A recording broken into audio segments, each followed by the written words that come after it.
Assalamualaikum warahmatullahi wabarakatuh.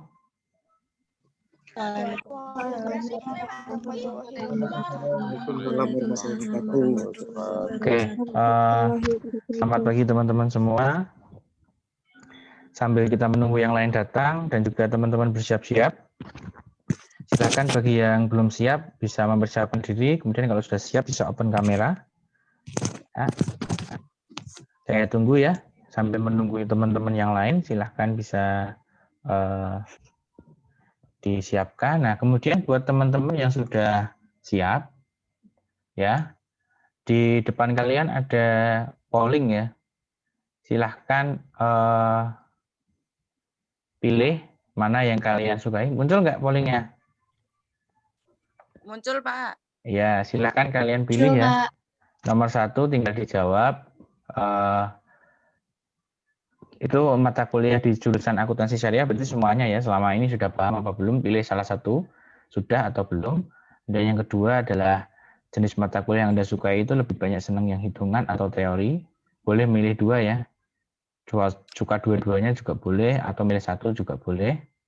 Terus yang ketiga, kalian merasa nyaman apa enggak mengikuti pembelajaran via Zoom? Udah 3 itu. Sambil menunggu teman-teman yang lain ya. Sambil menunggu yang lain open kamera dan lain sebagainya, silahkan bisa diisi.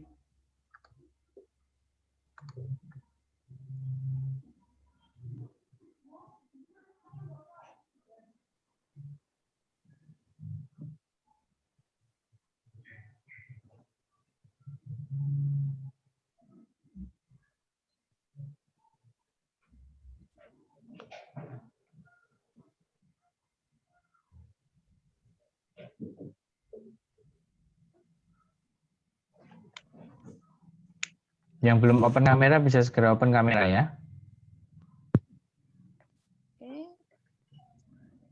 Silakan boleh memilih dua-duanya untuk yang nomor 2. Lalu yang ketiga apa? Ini kalian kalau seperti ini apakah hati kalian nyaman gitu? Jujur aja nggak apa-apa ya. Kita sambil apa? Merefresh dulu. Assalamualaikum Pak. Waalaikumsalam. Sebelumnya saya mau izin. Ini kan saya mau dapat kerja Ormawa dan saya itu disambi sama raker gitu loh Pak. Nah acaranya itu jam 8 ketika saya gimana ya? Ya intinya mau izin aja gitu loh Pak. Oh iya nggak apa-apa. Nggak apa-apa, nanti kalau materinya bisa dilihat di YouTube ya. Iya, terima kasih Pak sebelumnya daripada saya nanti dipanggil atau gimana dan saya tidak menjawabnya. Sebelumnya saya mau minta izin terlebih dahulu gitu. Oh iya, oke. Oke, silahkan. Oke, Pak. Terima kasih. Iya. Sudah ngisi semua pollingnya? Sudah. Pak. Sudah, Pak. Ya. Yang belum silakan diisi sambil kita menunggu yang lain. Masih ada yang belum open kamera. Elsiana Musyarofatun, Evi Rahmawati, Vera Nikal belum open di tempat saya. Terus Ahmad Ulinuha, Afnan Zulfasyani, Vera Nikal, Riko udah ya. Ayo yang lain silahkan, kalau yang belum isi silahkan isi.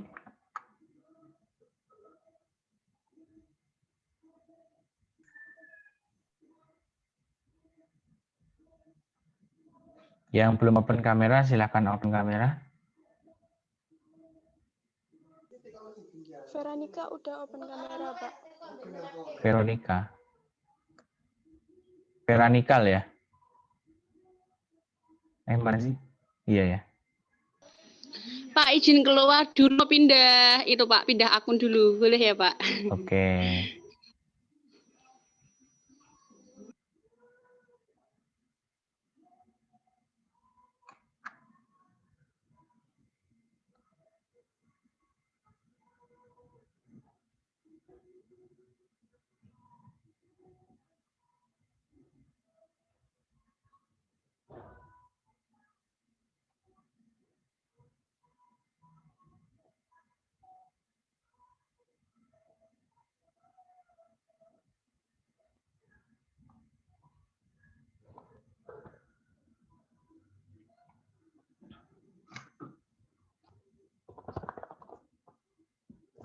Oke, sudah ya?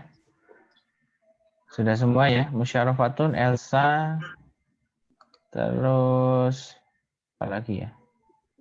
Veronica, Elsa Mayasari, Musyarafatun, Ahmad Ulinuha. Ahmad Ulinuha ada enggak nih?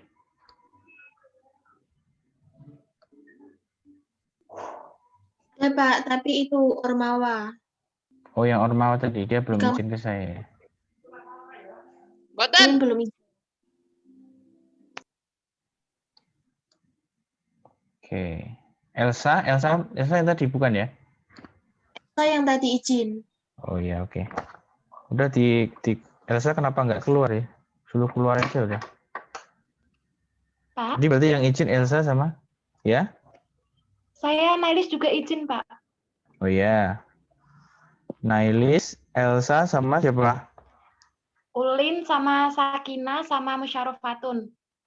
Bentar, satu-satu. Ulin. Siapa lagi? Elsa, Elsa, terus Sakina, Sakina. Nailis. Sakina ya. Iya, Pak. Nailis Sama Musyarofatun. sama Musyarafatun. 5 orang ya? Iya, Pak. Oke, suruh keluar ya semuanya ya. Nggak apa-apa, keluar aja. Ya, terima kasih, Pak. Ya. Yang lain nggak ikut keluar kan ya? Ya, oke. Terima kasih. Terima kasih teman-teman yang sudah mengisi polling ya. Di sini rata-rata kalian belum paham semua mata kuliah yang diajarkan selama ini ya. 73% ada 24 orang. Kemudian kalian lebih senang cerita ya, teori. Kemudian mengikuti Zoom kalian 52% ya. Ada yang nyaman, ada yang tidak. Mungkin yang tidak ini karena lebih senang ini ya, ketemu di kelas ya. Oke, terima kasih sudah mengisi.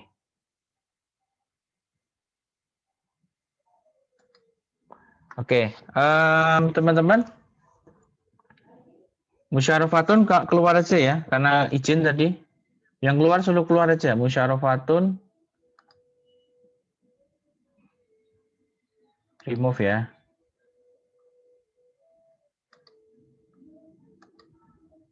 Ya, oke. Musyarafatun silakan keluar. Jadi yang ada di sini yang hidup semua ya, bukan akun mati ya. Akun mati itu berarti ada ininya akunnya tapi orangnya nggak ada. Saya remove dulu. Elsa saya remove.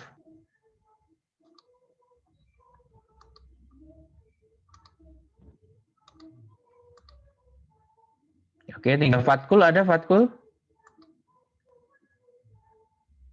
Fatkul mana nih? Evi Rahmawati belum keluar. Susi Wulandari. Oh sudah ya, oke. Fatkul mana? Belum open kamera. Oke. Ya, oke sudah ya. Oke, Itu sudah. Ulin muncul lagi, Pak. Mana Ulin? Ya, itu Pak Kandonannya.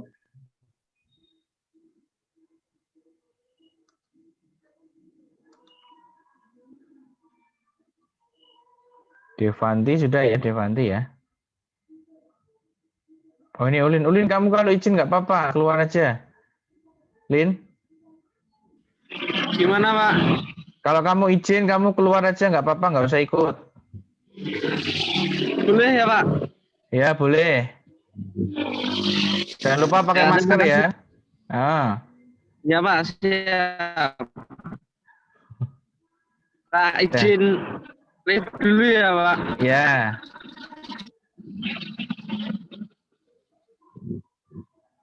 Oke. Terima kasih Pak. Terima kasih sama-sama.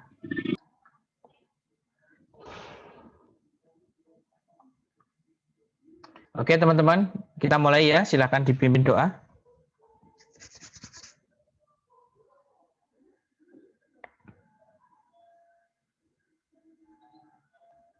Silakan terserah siapa pimpin doa.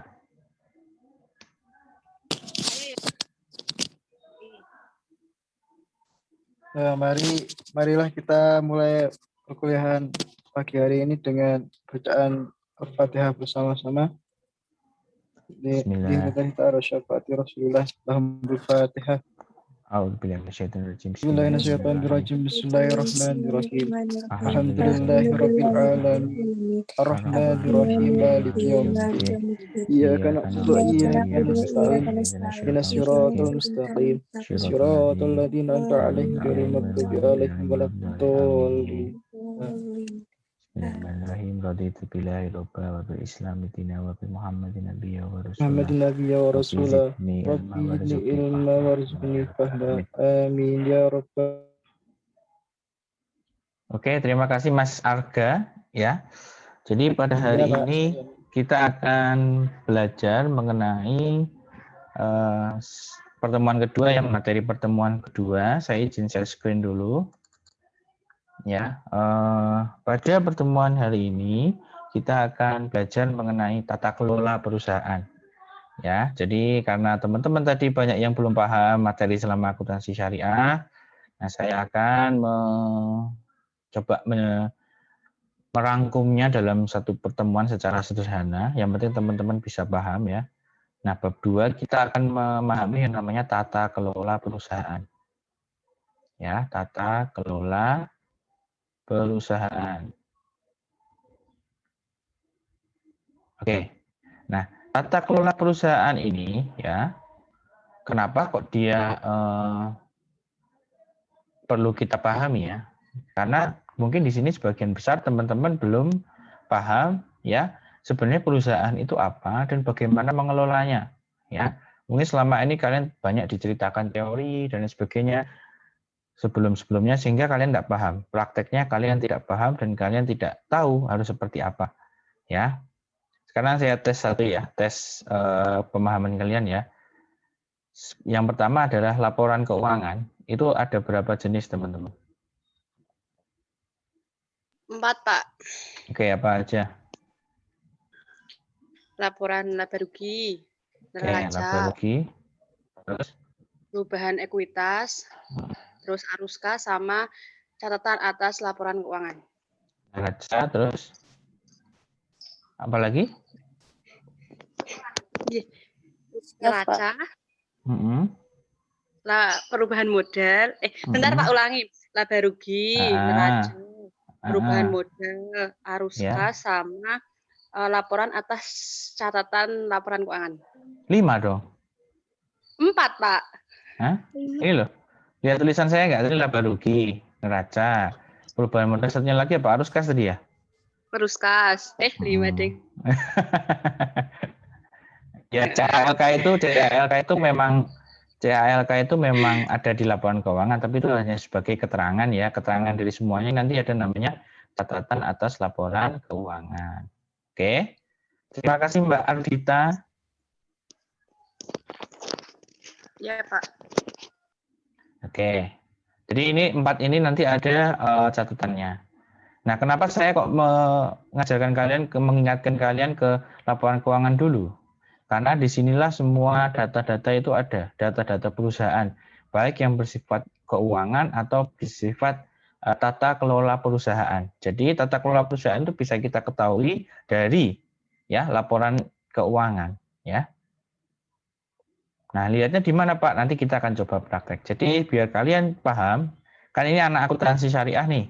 Tentu kalian harus tahu yang namanya tata kelola perusahaan. Artinya kalau kita melihat sebuah perusahaan, saya misalkan gambarkan di sini ya. Ini, nah itu tuh dia tuh secara manajerialnya bagaimana? Artinya siapa yang memiliki ya? Siapa yang memiliki? Kan pasti perusahaan ada yang memiliki, artinya yang setor modal. Kemudian siapa manajernya? Ya enggak? Siapa manajernya? Terus siapa komisarisnya? Kalian harus tahu komisaris dan manajer itu perbedaannya apa? Ada yang tahu perbedaan manajer dan komisaris? Belum ada yang tahu ya?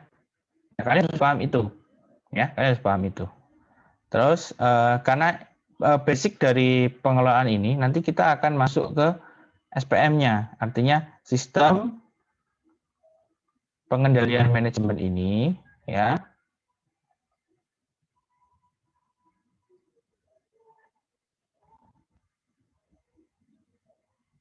kan kalian harus paham tidak hanya dari sistem pengendaliannya, tapi juga manajemennya. Nah, ini.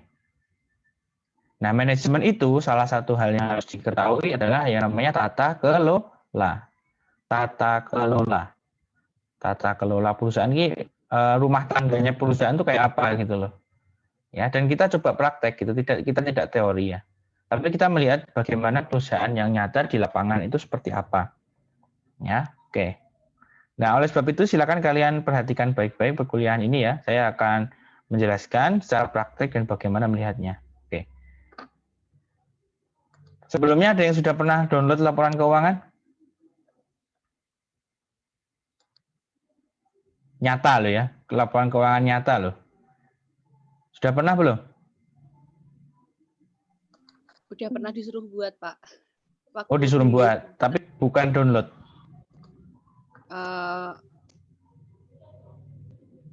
Kalau buat kan berarti bukan hasil nyata kan?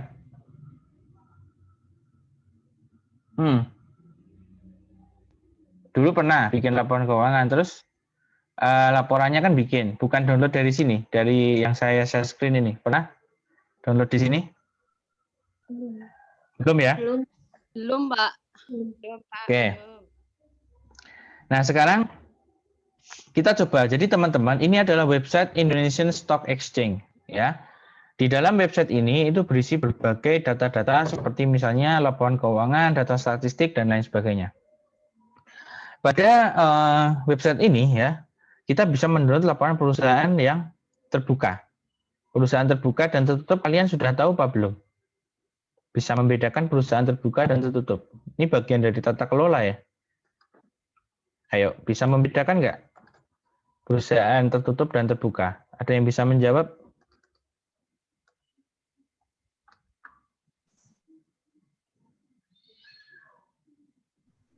Perusahaan tertutup. Ayo, ini tata kelola ya teman-teman ya. Perusahaan terbuka. Apa bedanya?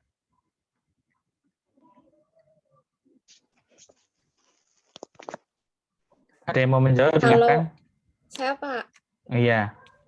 Kalau Ardita lagi. Siapa ini yang jawab? Cahya Pak. Oh, Cahya, sorry. Kalau perusahaan yang tertutup itu dimiliki oleh organisasi non pemerintah. Kalau perusahaan tertutup pemerintah, gitu kan Pak? Oh gitu, ya. Nggak apa-apa, terima kasih sudah menjawab ya. Ada lagi yang ingin menjawab? Nggak apa-apa, mencoba menjawab, berani menjawab itu bagus. Ayo, ada lagi yang menjawab?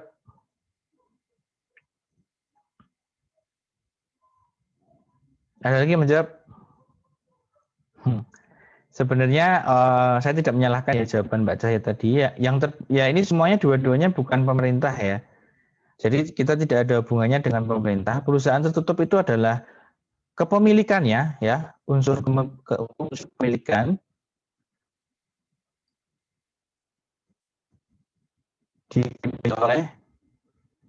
dimiliki oleh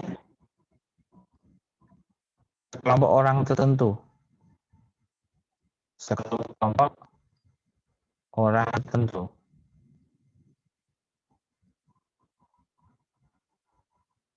Misalnya, di sini ada Cahya, ada Laila, ada Resti, ada Nafisha, ada Dalili, ada Arga. Ada 7 orang ya. Mereka sepakat untuk membentuk sebuah perusahaan namanya PT Maju Mundur, misalnya gitu ya.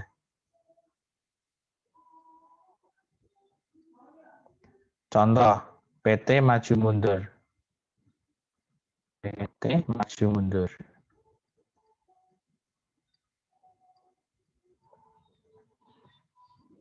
Nah, ini tertutup teman-teman. Karena apa? Yang memiliki hanya Cahya, Nafisa, Resti, Dalili, Laila, Silva, dan Arga.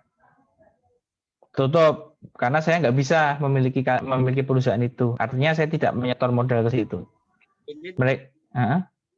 Halo? Oke, paham ya? Lalu yang kedua adalah perusahaan terbuka. Kalau perusahaan terbuka itu seperti ini. Perusahaan terbuka itu berarti ya tadi Tahya, Nafisha, terus dan lain-lain itu tadi sepakat untuk apa? Mencari pendanaan melalui masyarakat. Nah, pada tahap ini artinya perusahaan ini menjadi perusahaan terbuka. Ketika masyarakat umum itu bisa masuk ke situ sebagai investor, itu berarti menjadi perusahaan terbuka. Dengan ditandai dia memiliki saham. Ya, jadi kalau kalian bicara berkaitan dengan saham, ya, bicara berkaitan dengan saham, itu berarti berkaitan dengan perusahaan terbuka. Kalau perusahaan tertutup juga istilahnya saham, tapi saham perusahaan tertutup itu beda ya, bukan saham yang dijual di bursa. Ya. Nah, di sini pemerintah sebagai apa? Regulatornya, teman-teman semua. Jadi saya tadi buka idx.co.id itu adalah pemerintahnya yang memfasilitasi perusahaan untuk bisa mendapatkan pendanaan dari masyarakat. Kira-kira senang punya perusahaan terbuka, apa senang punya perusahaan tertutup? Terbuka. Kenapa?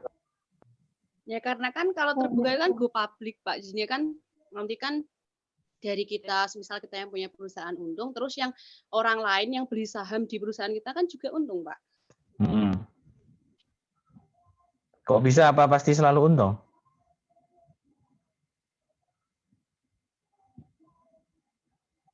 Pasti selalu untung kita punya saham itu.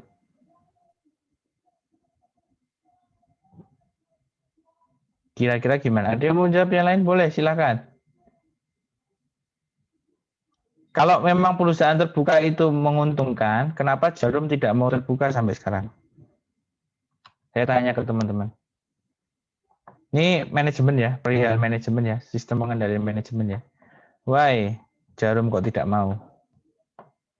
Jarum itu masih tertutup ya, perlu kalian ketahui. Jadi dia hanya dimiliki oleh beberapa orang saja. Karena kalau kita ngomongin perusahaan terbuka, ini kepemilikannya menurun. Kepemilikannya menurun. Contoh ya, saya kasih contoh. Biar agak lebih spesifik. Misalnya Cahya, setor uang 10 juta, terus Raka 10 juta, Resti 10 juta. Ini masih ya. Itu modalnya berapa? 30 juta. Oke, dari ini berarti kalau tertutup berapa persen kepemilikan Cahya?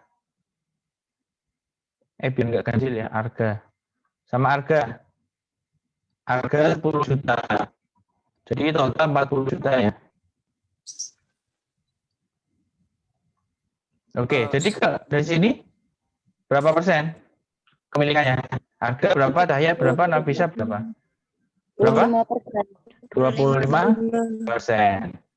Semuanya 25%. Oke.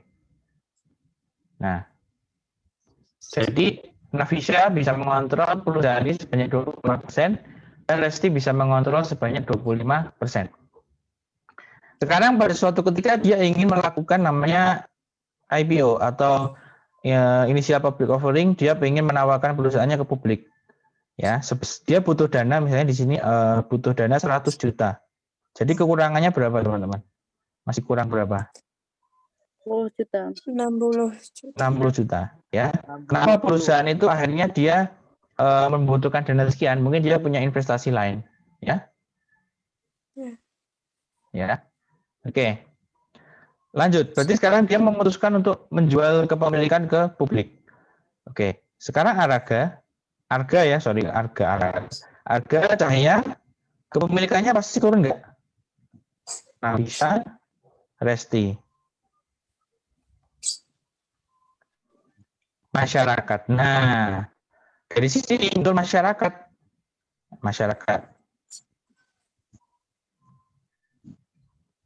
Jadi Arga, Cahya, Nafisa, Resti, dan masyarakat. Tadi kita sepakat kekurangannya berapa? 60 juta. Berarti 60 juta masuk ke masyarakat. 60 juta. Di sini masih ada 10 juta, ya kan?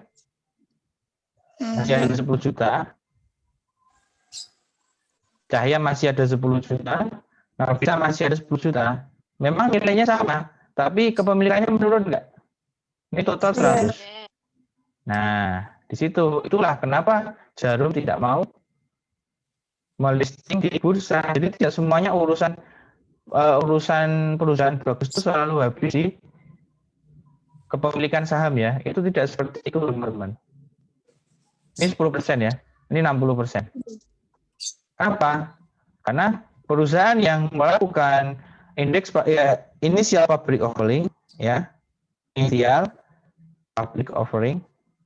Saya tulis di sini ya, IPO, IPO, initial public offering. Penawaran umum ke publik atau penawaran umum saham di pasar perdana. Pasar perdana itu adalah orang-orang yang beli pertama kali itu. Ya. Nah, di situ kita melihat bahwa terjadi penurunan kepemilikan. Kalau seperti ini berarti kan Nafisa tidak memiliki kontrolnya lebih sedikit. Resti kontrolnya lebih sedikit dari sebelum dia terbuka.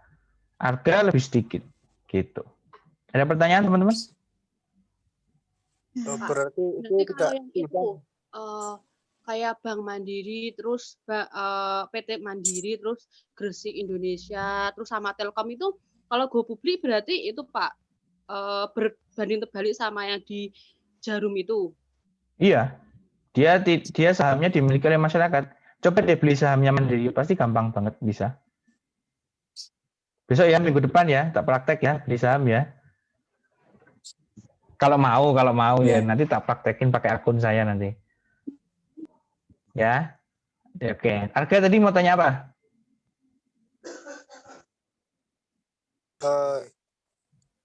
Itu kan tadi kan nganu ya Pak. Kok lupa ya. Itu kan Apa? berarti harus seimbang Pak, itu Pak. Kan jumlahnya itu kan sama itu. Terus kan ketika itu kan persenannya kan tadi Bapaknya bilang apa ya? Turun. Iya. Iya, harus seimbang dong. Kan ini hitung-hitungan matematika biasa loh.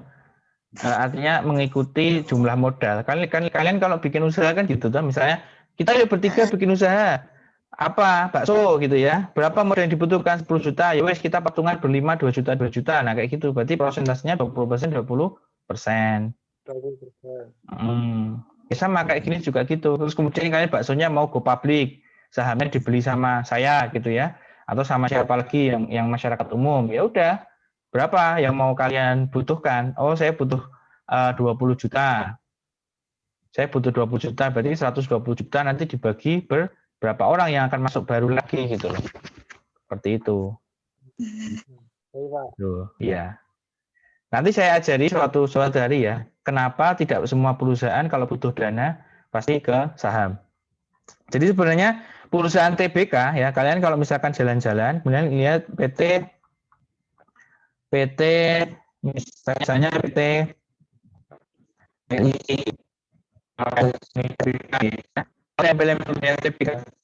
buka, dia sahamnya bisa kita beli di market di IDX tadi dengan sangat mudah, hanya 100.000 bisa ya. Itu seperti itu. Jadi artinya kenapa perusahaan melakukan go public biasanya dia karena butuh pendanaan, butuh suntikan dana baru. Nah dana barunya itu dari masyarakat. Ya. Kalau Jarum itu justru memiliki, kalau tidak salah, dia memiliki BCA juga kan. Ya. Nanti coba kita lihat. Makanya perkuliahan hari ini kita akan melihat tata kelola perusahaan. Tata kelola itu ya salah satunya seperti ini. Siapa sih yang memiliki Astra? Siapa yang memiliki, ternyata Astra dimiliki oleh perusahaan yang lainnya. Nanti perusahaan lainnya memiliki, itu namanya tata kelola perusahaan. Bagaimana kita mengelola perusahaan. Dan itu ada di dalam pengendalian manajemen kita. Oke ya, kita langsung masuk. Saya stop share. Nah, kita masuk ke sini. perlu kalian ketahui ya, perlu kalian ketahui bahwa di dalam perekonomian Indonesia itu ada 9 sektor perusahaan. Jadi semua perusahaan yang go public di Indonesia itu dibagi ke dalam 9 sektor. Ya, kalian bisa lihat di sini misalnya 9 sektor perusahaan di BEI. Ya. Kelihatan nggak yang saya ini? Kelihatan, Pak. Ini, nomor 1 ada sektor pertanian. Kalian lihat ya di situ. Nih, pertanian, pertambangan, industri dasar dan kimia, aneka industri, industri barang konsumsi. Ini semua ada perusahaannya ya teman-teman ya. Financial, ya. Apalagi misalnya di sini. Yang terakhir adalah perdagangan, jasa, dan investasi. Itu nomor 9 itu ya. Jadi ada 9 sektor teman-teman. Jadi semua perusahaan yang ada di Indonesia dibagi ke dalam 9 sektor. Ini agar apa? Agar kalau kita menganalisis perusahaan-perusahaan itu bisa lebih apple to apple atau lebih setara. Saya tidak mungkin membandingkan BRI dengan Astra International karena dagangannya sudah berbeda. Mungkin kalau saya membandingkan Bank Bukopin dengan Bank BRI mungkin apple to apple bisa sama-sama bank. Meskipun Bank Bukopin itu miliknya Astra juga gitu. Nanti kita akan lihat bagaimana mereka menggurita. Menggurita itu dalam tanda kutip adalah mereka membuat manajemen mereka itu sangat besar sekali. Dia memiliki perusahaan-perusahaan lagi gitu loh. Ya, itulah perusahaan-perusahaan yang ada di Indonesia seperti itu. Nah, langsung kita akan coba. Misalnya kalian pengen sektor apa? Kalian pilih. Perdagangan, Pak. Oke, perdagangan. Coba kita cek ya, perdagangan.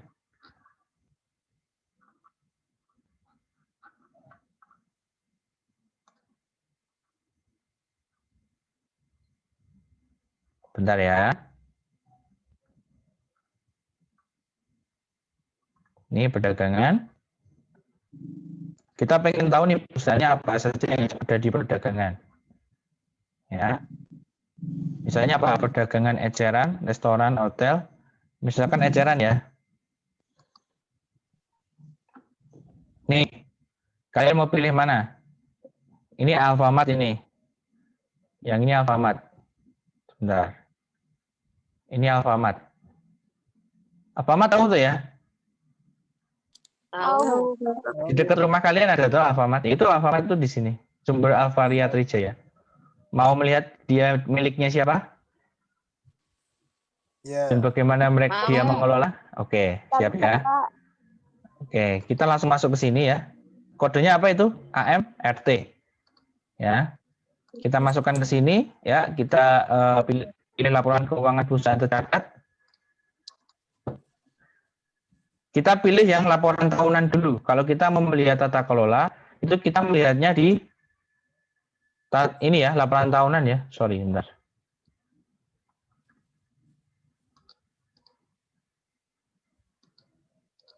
Jadi kalau kita mau melihat jenis laporannya itu yang ini, laporan tahunan, bukan yang laporan keuangan. Karena kalau laporan keuangan itu adalah bersifat laporan finansial, ya. Tapi dua-duanya ini wajib disampaikan di publik. Seperti ini, ya. Kita coba masuk. Misalnya di sini kodenya tadi apa? Apa tadi kodenya? AMRT. Oke.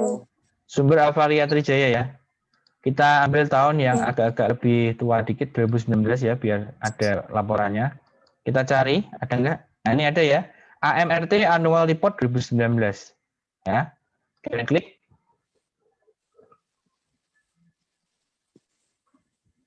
Nah, ini ya. Kalian lihat di sini bagus ya laporannya ya, diwarnai gitu, melayani dengan keunggulan. Ya. Kita lihat bagaimana dia perusahaan ini hidup dan bagaimana tata kelola perusahaan ini. Yang pertama harus kita cari adalah siapa yang memiliki perusahaan ini. Itu dulu, ya. Berapa persentase dari saham yang dimiliki oleh saham yang memiliki perusahaan ini. Ya, nanti baru kita cari direksinya namanya siapa, komisarisnya namanya siapa, ya. Oke, kita coba cari ya.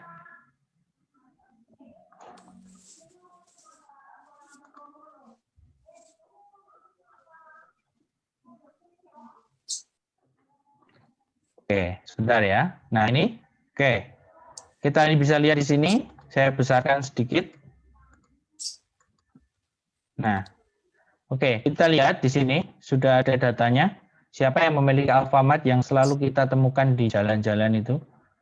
Ya, oke. Kepemilikan saham ya, ini kepemilikan saham periode 31 Desember 2019 sebagai berikut. Ini bahasa Inggrisnya ya. Majority and controlling shareholder information. Jadi sebelah kanan ini bahasa Inggrisnya. Pemegang saham di atas 5% adalah PT Sigmantara Alfindo. Lalu dia juga dimiliki oleh masyarakat. Prosentasenya berapa? 52,54% dan masyarakat 47,46%. Jumlah saham yang beredar adalah 19 miliar. Miliar ini apa? Bukan angka ya. Jumlah saham itu per lembar. Jadi 19 miliar lembar saham perusahaan ini. 19 miliar lembar. Ya, 19 miliar lembar. Jadi jumlah saham ini dalam bentuk lembar. Ya. Jadi kepemilikan dari Alfamart ini dimiliki oleh PT Sigmantara Alfindo. Kita lihat bahwa PT Sigmantara Alfindo tidak ada embel-embel TBK, teman-teman. Sehingga perusahaannya adalah perusahaan tertutup. Ya. Jadi perusahaan tertutup memiliki perusahaan terbuka. Itulah tata kelola, salah satu contoh bentuk dari yang namanya manajemen perusahaan yang publik. Jadi dia tidak serta-merta dimiliki oleh satu orang, dua orang, tapi sebuah perusahaan yang memiliki perusahaan lainnya. Ya, itu nomor satu. Nah, kalian bisa lihat di sini ada nama-nama dewan direksinya, atau di sini adalah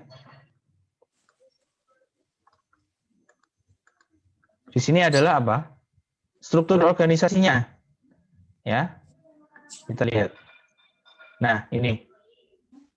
Jadi ternyata ceritanya itu begini, teman-teman. Jalan ceritanya adalah Sigmantara, ya. Sorry, bentar. Sigmantara, ya, yang saya kasih nomor 1 ini, itu sama-sama dengan masyarakat membentuk Alfamart, di mana Alfamart itu punya usaha lagi di bawahnya namanya Alfamidi, Dandan, Alfachart, Alphatrex, Ara, dan Apotek, Lawson. Nah, ini semuanya adalah di bawah Alfamart. Ya. Nah, inilah namanya tata kelola perusahaan. Apakah kalian pernah membayangkan bahwa tata kelola perusahaan itu seperti itu? Belum. Belum ya? Jadi seperti ini. Bentuk dari tatanan perusahaan itu seperti ini. Ya, makanya saya mengatakan bahwa kalian tuh lebih penting belajar prakteknya langsung daripada cerita, ya, atau hitung-hitungan semata. Jadi kalian lihat praktek langsung, oh Alfamart tuh seperti ini, ya. Jadi nanti saya tanya, Alfamart tuh punya siapa? Sigmantara Alfindo, ya. Berapa persen? Sekitar 52%, gitu. Ya, di sini 52, di sini 47-an ya. 47, 52, dan 47, Oke ya, sampai sini paham ya teman-teman ya. Jadi kalau gitu dia menginvestasikan uangnya berapa dari sini. Investasinya ada di berapa itu? Ada berapa perusahaan? 1, 2, 3, 4, 5, 6, 7, 8. Ada 8 ya teman-teman ya. Jadi investasinya dia ada 8 perusahaan. Jadi kalau saya tanya, bagaimana siapa saja yang memiliki perusahaan Alfamart adalah ini sama ini, ya. Kemudian apa investasi yang dilakukan Alfamart? Dia membentuk 8 perusahaan ini. Kita bisa cari 8 perusahaan ini dalam sektor apa? Artinya jualan apa aja itu? Apakah semuanya perdagangan semua? Kita coba lihat. Ya ini, nah ini datanya. Informasi entitas anak. Jadi sebutan untuk perusahaan-perusahaan lagi di bawahnya adalah informasi entitas anak. Ya, yang saya kasih warna hijau, informasi entitas anak. Nah, ini kita lihat ada MIDI Utama Indonesia Tbk. Oh, Tbk teman-teman semua. MIDI Utama Indonesia Tbk. Perdagangan eceran untuk produk konsumen. Ya, tahun usaha komersialnya dimulai 2007. ya dan lain sebagainya. Terus kemudian ada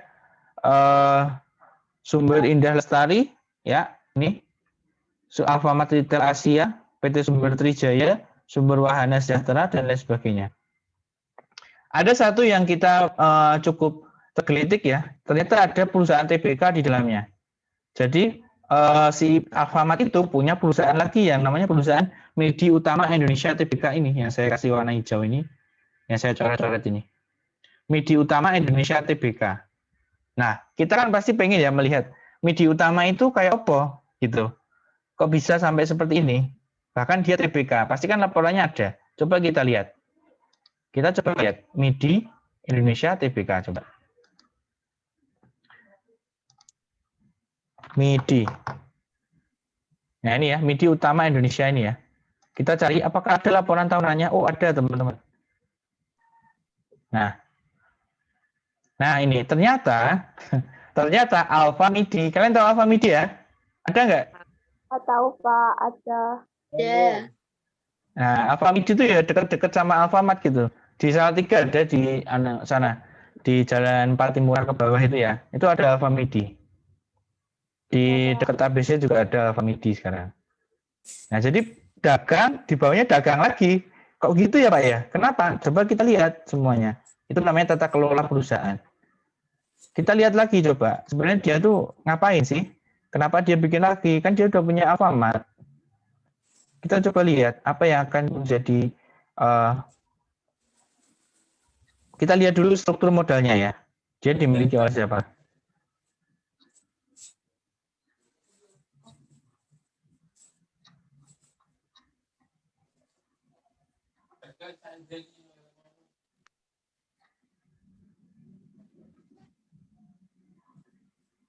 Nah ini tata kelola perusahaan ya. Kita lihat.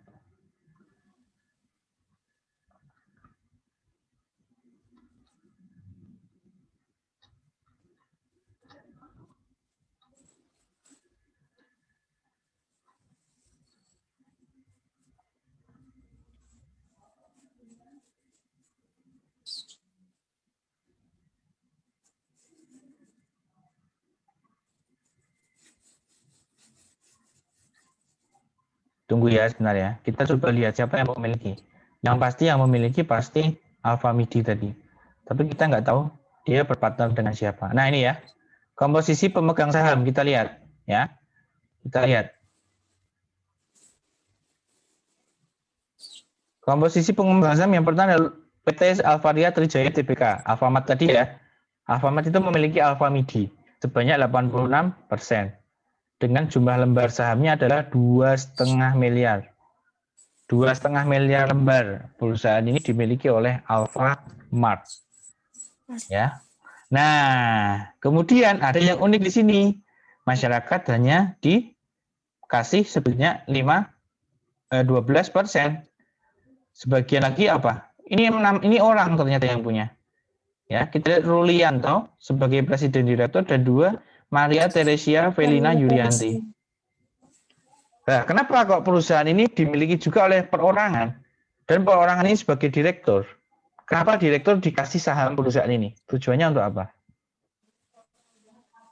Ada yang ingin menjawab kenapa direktur dikasih saham ini?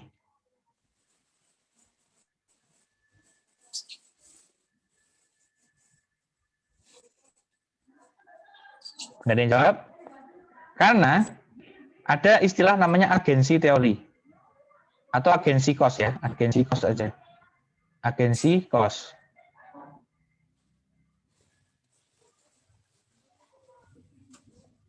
Agensi cost. Agensi cost. Agensi itu artinya agen. Agensi cost itu adalah masalah yang dihadapi oleh investor dengan manajer karena perbedaan kepentingan. Kepentingan manajer di perusahaan ini itu apa, teman-teman? Kepentingan tujuan utamanya dia itu jadi manajer di perusahaan ini apa? Manajer loh ya. Apa?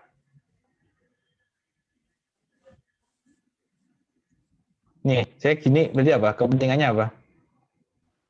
Ingin memiliki berapa persen sahamnya mungkin, Pak? Enggak, maksud saya kepentingannya manajer itu di dalam perusahaan itu apa toh? Dia tuh mengharapkan apa kerja di PT Alfamart itu apa harapannya? Dapat apa? Mengharapkan uang, Pak. Iya, uang itu berarti apa? Mengharapkan uang. Uang itu apa? Gaji. Gaji, ya. Gaji, sedangkan si investor itu mengharapkan apa? Uang juga, tapi bentuknya apa? Hah? Keuntungan. Keuntungan atau laba gitu loh. Kan ini dua hal yang berbeda. Ya enggak?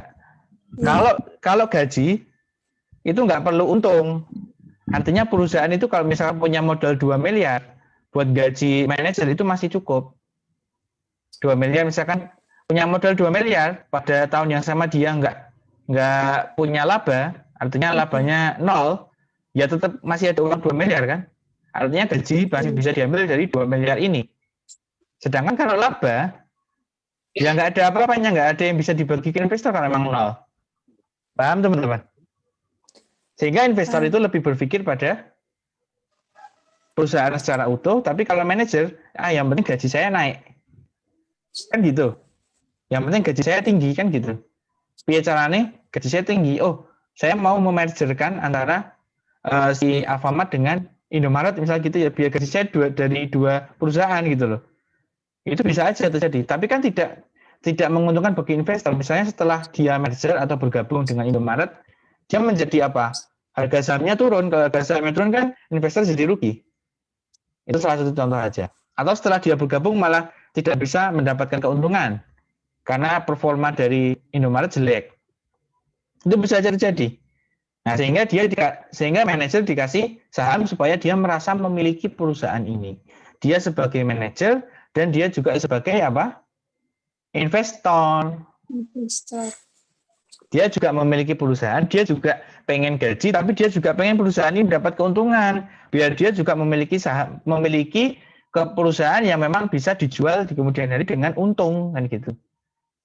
Atau dia juga bisa mendapatkan keuntungan ketika perusahaan ini mendapatkan untung juga, dapat perosenan lagi gitu loh.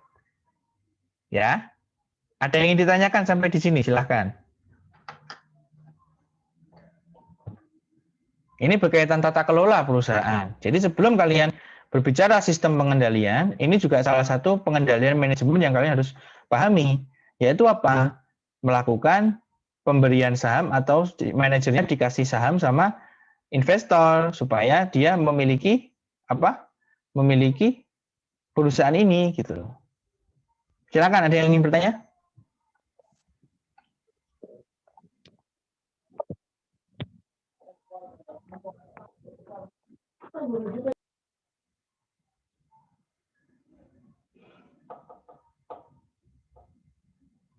Silakan yang ingin bertanya. Ada yang belum jelas?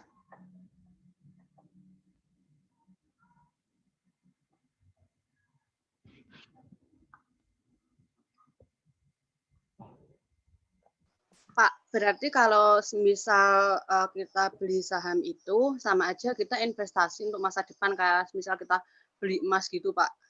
Yap. Betul. Pak, mau tanya lah, kalau misal sahamnya turun, terus kita kan juga ikut rugi lah, terus nanti gimana, Pak? Rugi terus? Sahamnya turun, kalau harga turun dan dijual, jadi kata kuncinya sahamnya harganya turun dan dijual, itu rugi. Tapi kalau sahamnya turun dan kalian mau pegang sampai lama, sampai jangka panjang, kalian nggak masalah. Mungkin gini ya, misalnya hari ini 5.000, kemudian besok jadi 4.500, kalian tetap pegang sampai 5 tahun, ternyata 5 tahun kemudian jadi 10.000. Bisa aja, karena kan berfluktuatif ya, naik turun ya. Iya. Gitu. Kalau ternyata turun dan dijual, ya jadi rugi. Silakan, ada lagi yang mau bertanya? Ayo. Biar kalian paham ya tata kelola perusahaan. Biar kalian tuh paham gitu loh. Tadi yang katanya selama ini kuliah kok nggak paham, itu basic kalian sebenarnya dari sini. Pak mau nanya. Yo. Pak, saya mau nanya. Silakan. Apakah itu saham itu bentuknya lembaran gitu, Pak? Ya betul, lembaran. Tapi nggak terus. Hah? Ya lembaran itu hanya untuk memudahkan kita dalam menghitung sebenarnya. Tapi kenyataannya kalau kita beli ya nggak terus dikirim ke rumah belum bentuk lembaran tuh nggak gitu. Cuman secara satuannya itu adalah lembaran gitu. Sebenarnya lembarannya itu ada kalau kita mau cetak bisa. Cuman itu memerlukan biaya juga. Pak, mau tanya lagi, Pak. Silakan bebas. Kalau beli saham itu terus apa harus ngikut seminar-seminar gitu, Pak? Temennya kakak saya itu kan main saham. Lah terus dia itu setiap ada pokoknya kayak ikut kegiatan seminar-seminar gitu, Pak. Apa iya harus? Ya nggak harus lah. Saya juga nggak pernah ngikut seminar-seminar kayak gitu. Saya belajar sendiri dari teori yang benar gitu aja. Nggak harus sih. Kalau bilang harus ya nggak harus. Tapi kalau mau ikut ya silahkan. Ada lagi mau tanya? Ayo. Tanya Pak. Ya silahkan. Kan kalau seandainya kita mau beli saham, contohnya di ini Alfamidi ini Pak. Tapi kan ada satu pemegang yang mendominasi. Itu prospek nggak sih Pak? Nah, atau pertanyaannya bagus banget. Pertanyaan bagus banget. Ini masalah prospek. Nah, kalian lihat di sini ya. Kalian di sini. Lihat di sini. Kita cuma dikasih 12%. Artinya suara kita itu nggak masuk di sini. Suara kita untuk mempengaruhi manajemen ini tuh nggak ngaruh. Ya. Artinya kita hanya memiliki sebesar sekian. Ini pun dibagi dengan orang lain. Ini nggak hanya saya loh, segini nih. Mungkin orang lain. Karena memang dibatasi. Jadi ini katakanlah sekian ya. Ini sebenarnya yang akhirnya dibagikan kepada masyarakat tuh hanya sekian. 364 juta. Ya, yang memang segitu yang dibutuhkan oleh Alfamart. Kan ceritanya kan jalannya si MIDI ini kan, MIDI utama ini ya. MIDI utama ini kan butuh dana sekitar 364 juta ceritanya. Dulu waktu pertama kali mau listing ya. Dia tuh kan butuh dana sekian. Terus akhirnya dia minta ke masyarakat dengan cara membagikan kepemilikannya ini gitu loh. Ya dia pinter. Dia pinternya kenapa? Karena 86% masih dipegang oleh Alfamart. Sehingga komposisi kekuasaannya dipegang oleh ini Alvaria Trijaya. Masalah prospek atau enggak, dari segi harga saham mungkin bisa prospek kalau memang perusahaan ini perusahaan bagus. Tapi dari segi kekuasaan kita nggak ada prospek di sini. Apakah kita langsung memiliki perusahaan ini? Tidak. Kita hanya memiliki sebanyak kecil saja. Itu Mbak Tri ya. Ayo, saya senang kalau pada tanya gini ya. Artinya kalian antusias gitu loh belajar ini. Belajar mengenai tata kelola perusahaan.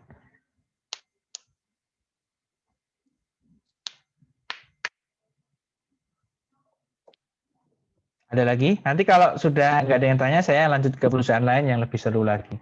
Ayo siapa? Ya, Ardita. Ambil contoh gini, kan saya mau beli saham. Nah, beli sahamnya itu dalam ini ya itu 24 jam atau pas waktu jam kerja aja Pak. Dan kalau saran dari Bapaknya sih, dari Pak dosen, sebaiknya kalau beli saham itu di waktu yang gimana tuh Pak? Gitu. Biar maksudnya harga sahamnya itu rendah, tapi nanti kalau kita jual itu bisa tinggi gitu. Oh gitu, iya.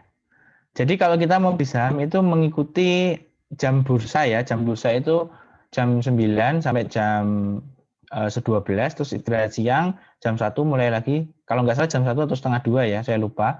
Setengah 2 sampai jam 4, terus jam 4 tutup gitu ya. Nah kalau kalian beli itu pada saat, bisa kalian beli pada saat jam itu, atau kalian mau beli sebelumnya. Jadi kalian repeat order, pesan dulu bisa. Ya. Nah untuk jawab pertanyaan yang kedua, kita mau belinya kapan? Itu nggak ada batasan, ya. Nggak ada batasan. Apakah kita beli pagi pasti naiknya, terus nanti beli di rendah, terus beli tinggi, itu nggak ada batasan. Hanya saja saya katakan bahwa yang namanya saham itu kan yang namanya saham itu kan kita tidak bisa paksa dia untuk bergerak sesuai dengan apa yang kita inginkan gitu ya. Kenapa? Kenapa saya bilang begitu? Ya, kenapa saya bilang begitu? Karena di dalam tata kelola saham itu kita akan berurusan dengan orang lain. Misalnya, contoh ya, Ardita punya berapa lembar dari saham perusahaan A, gitu ya. Nah, misalnya di sini Ardita punya lembar saham dari PT tadi Alfamart. Kita punya 15 lembar. Kalau selembarnya adalah 1.000, maka berarti Ardita punya itu 1.000. Ya. Terus harganya 570 lembar at 1.200. Sehingga hasilnya berapa? Ya, nanti dikatakan sendiri ya. Nah, yang saya mau tekankan di sini adalah ketika kita memiliki saham sekian, itu kita hanya sekian kecil dari total jumlah saham yang diperdagangkan. Tadi kan kalian tahu bahwa yang diperdagangkan sampai berapa lembar? 36 miliar lembar, teman-teman. Jadi apakah mungkin kita pengen beli di harga terendah, kita jual ke tinggi, dengan kita memiliki lembarnya itu cuma 500 lembar. Padahal semuanya total 36 miliar lembar. Apa mungkin dengan proporsi sangat kecil ini kita bisa mendapatkan keuntungan maksimal di pasar yang sangat besar sekali? Jawabannya kembali ke kalian, ya. Sehingga jawaban untuk pertanyaan kapan kita mau beli di rendah harus kita jual di tinggi, itu tidak ada jawaban yang spesifik. Tapi kembali lagi bahwa yang namanya kita memiliki kecil cuma sekian dibandingkan dengan 36 miliar, ya. Apa ya bisa kita mempengaruhi harga yang ada 36 miliar? Itu ya Ardita ya. Iya, Pak. Terima kasih, Pak. Sama-sama. Oke, ada lagi? Pak. Silakan. Kan di Korea itu di WG Entertainment naik turunnya saham kan diketahui semua orang. Apakah itu naik turunnya saham tuh diupdate terus setiap saat atau gimana? Iya, diupdate setiap jam bursa ya. Kalau di Indonesia setiap jam bursa. Saya rasa di Korea juga sama. Pasti tadi senang lihat drama Korea nih ya. Iya. Oh gitu. Sekarang yang baru apa dramanya? Penthouse, Pak. Ya keren Pak itu Song Joong Ki. Vincenzo Pak, Vincenzo Casano Pak. Oh iya. Oh ternyata kalian gitu semua ya. Kalau Sisyphus pada nonton nggak? Nonton Pak. Oh iya. Nonton. Pantesan kalian nggak. Cowoknya nggak ganteng Pak, udah tua. Iya sih. Tapi kan ceweknya aktor. Iya, pasin ye. Ternyata itu penyebabnya kalian nggak paham kuliah dari semester awal itu ya. Enggak, bercanda. Oke, ada lagi yang mau bertanya? Pak, kalau beli saham itu ada penipuannya enggak sih, Pak? Bisa ditipu kalau kalian nggak ngerti caranya. Maksudnya kalau kalian masuk kalau beli saham itu kan kita pakai pakai broker. Kita pilih brokernya siapa. Kalau kita memilih broker yang nggak terdaftar di OJK atau Bank Indonesia ya, bisa jadi penipuan. Makanya pilihlah broker yang di bawah OJK, di bawah naungan atau di bawah pengawasan OJK. Banyak kok di internet. Ya, saya lanjut ya. Iya, Pak. Oke, kita sekarang masuk coba di tempat lain ya, di perusahaan lain yang mungkin teman-teman lebih dekat ya. Misalnya di sini saya mau jelaskan perusahaan lain yang lebih kalian kenal gitu loh. Misalnya di sini bank, kan kalian anak bank semua nih. Iya bank, kalian mau kerja di bank? Enggak. Oh enggak, enggak mau. Apa misalnya kalian ada ide mau melihat saham perusahaan apa?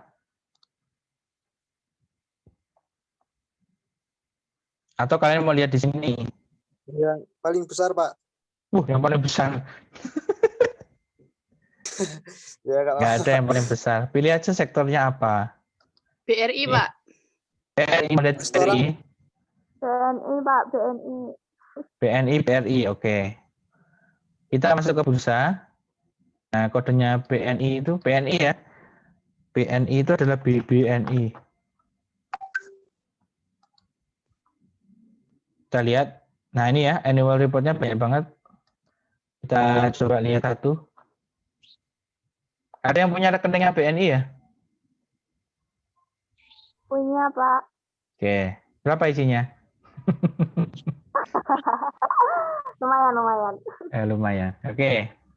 Komposisi pemegang saham. Ya, kita masuk ke situ ya.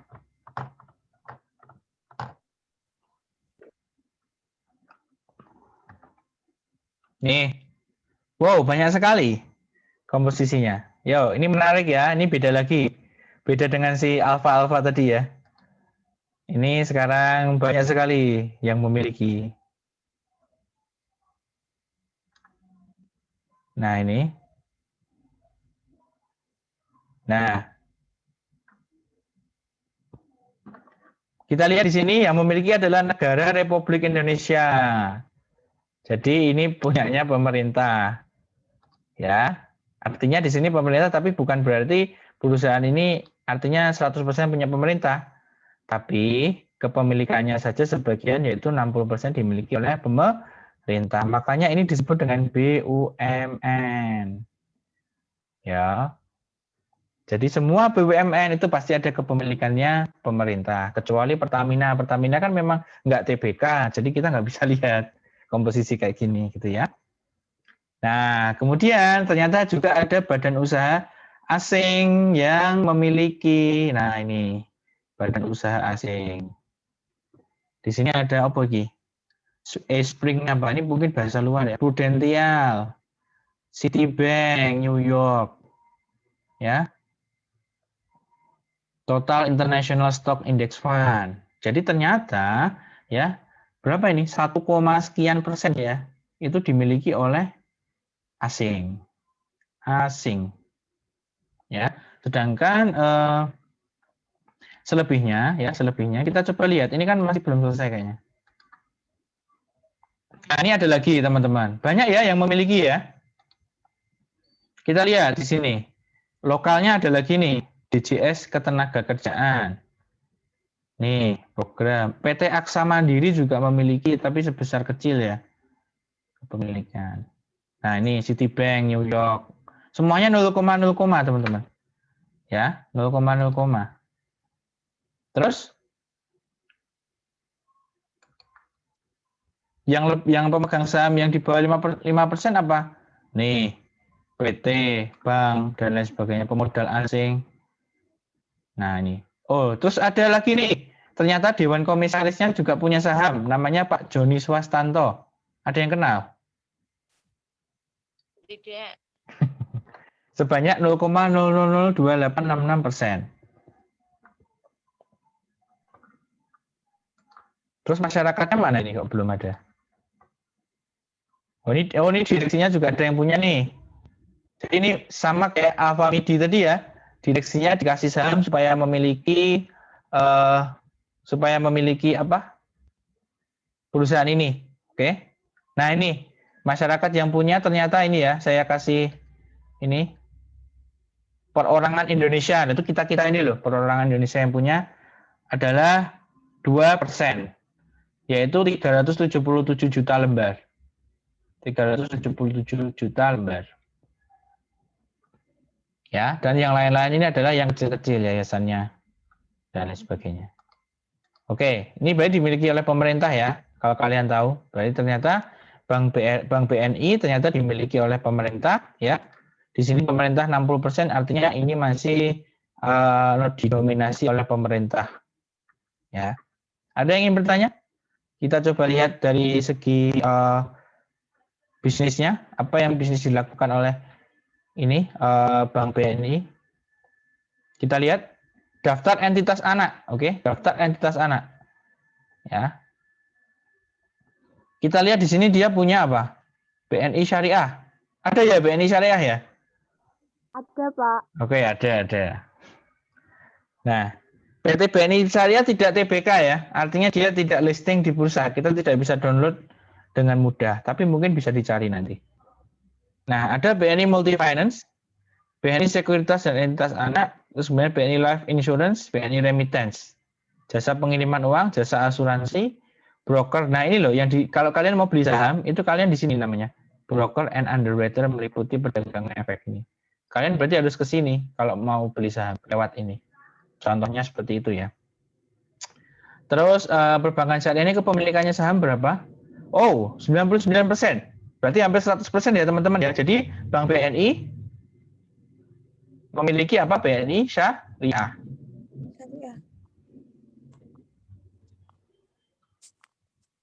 Gitu. Gitu ya teman-teman ya. Dan masih ada banyak lagi perusahaan yang harus kalian ketahui. Ya, jadi ini sebagai tata kelola kalian. Jadi kalian biar paham supaya perkuliahan saya ke depan itu kalian pahami loh. Nah, saya ngomongin perusahaan berarti ada tertutup, ada terbuka. Ya, contohnya seperti ini, nanti bisa juga dia punya anak 1, anak 2, anak 3, anak 4 gitu. Dan sebagainya. Silakan kalau ada pertanyaan lagi. Mau bertanya, Pak. Silakan. Itu kan tadi di BNI itu ada perusahaan milik asing ya Pak, kepemilikannya berapa persen. Nah itu tuh yang bagi persenannya itu gimana Pak? Kok BNI-nya yang banyak, terus yang perusahaan asing itu berapa persen gitu, gimana Pak pembagiannya Pak? Bagiannya sama kayak yang tak jelaskan tadi di sini. Ya, misalnya di sini misalnya bank asing tadi ini ya kayak cerita Arga Cahaya Nafisa ini tuh ya. Mungkin awalnya seperti ini, awalnya mungkin pemerintah Indonesia sekian gitu ya. Saya kasih baru aja.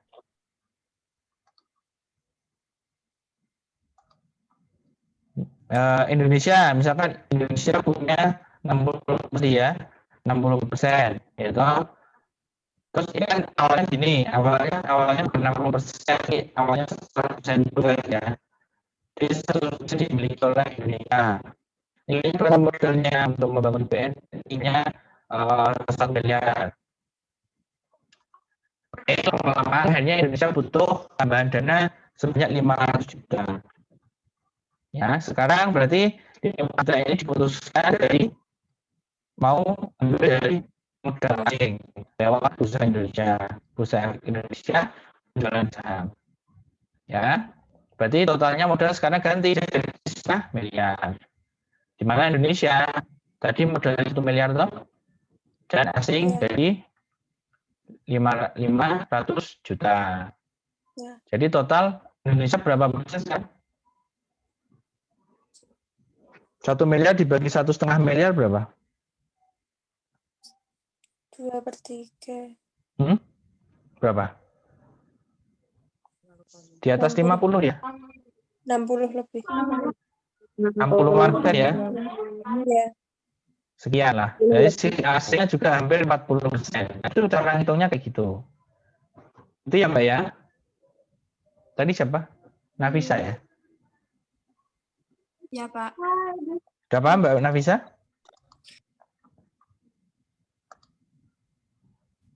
Paham ya? Ya. Ya Pak. Sip. Ada lagi yang ingin bertanya?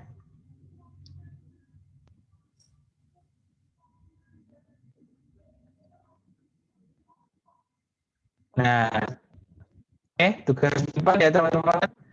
Kalian bentuk kelompok 9. Kelompok ya. Jadi satunya ada 4 orang. Karena ada 36 orang. Berarti ini ada 9 kelompok, berarti ada 9 sektor. Ya. 5, 6, 7, 8, 9. Nah, kalian setiap kelompok pilih salah satu perusahaan yang ada di sektor 1, salah satu kelompok lain lagi pilih dari sektor 2, pilih satu-satu ya. Berbeda-beda, terserah kan bebas pilih perusahaannya apa. Caranya memilih bisa dari cara saya. Nanti kan ada di YouTube ini, videonya bisa dilihat lagi. Nah, kemudian kalian cari di dalam perusahaan itu, di dalam laporan tahunan itu, yang pertama adalah siapa pemiliknya. Siapa saja pemiliknya, berapa persen, terus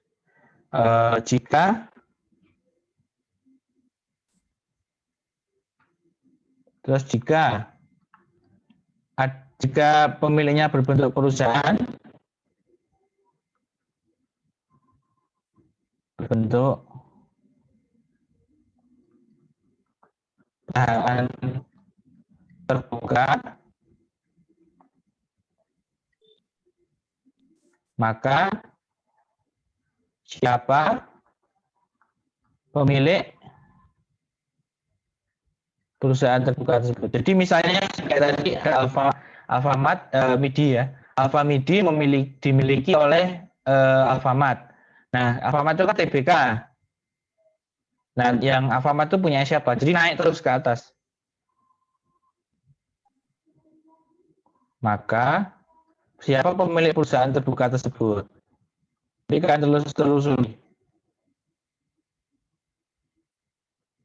Tersebut. Yang kedua, sebutkan produk atau perusahaan entitas anaknya.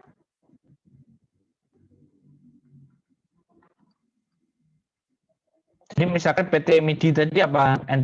PT Alfamart tadi entitas anaknya apa? 8. Ya, ini jelaskan juga ya. Jelaskan. Misalkan entitas anaknya satu ada Lawson tadi. Nah, Lawson itu bergerak di bidang apa? Kalian jelaskan di situ. Ya.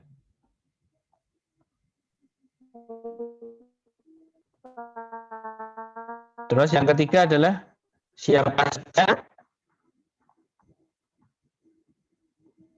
dewan, direksi, dan komisaris.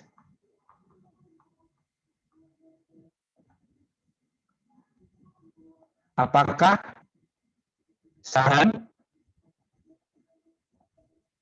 dimiliki oleh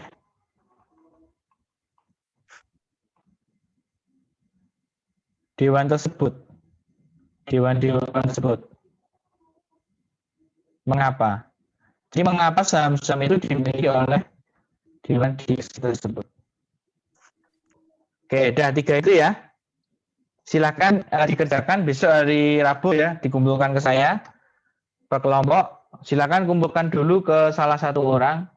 Misalnya tiap kelompok dikumpulkan ke Arga. Nanti Arga kumpulkan ke saya sudah dalam satu folder, sudah dalam satu file satu WinZip atau WinRAR.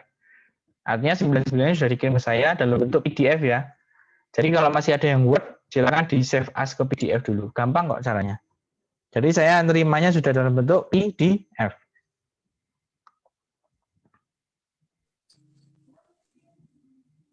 Silakan, ada yang bertanya? Pak, Ya. saya tidak bertanya, tapi saya mau mengizinkan pasien Aprilian atau ikut raker juga. Tadi mau izin katanya.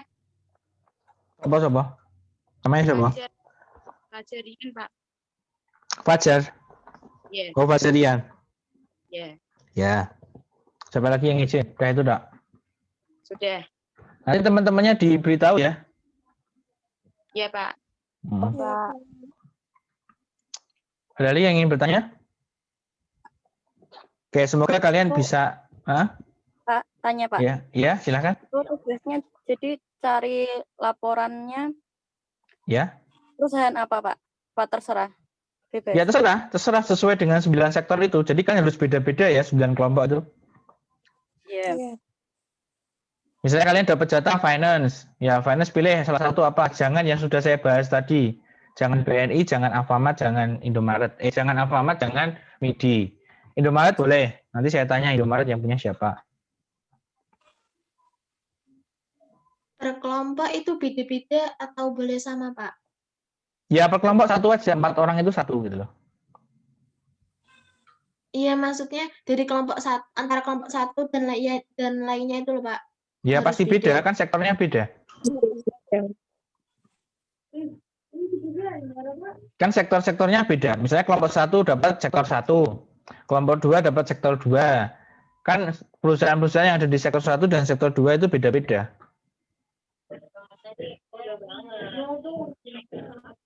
Oke? Oke, Pak. Jadi kalian menjawab yang tadi 1, 2, 3. Ada lagi yang bertanya?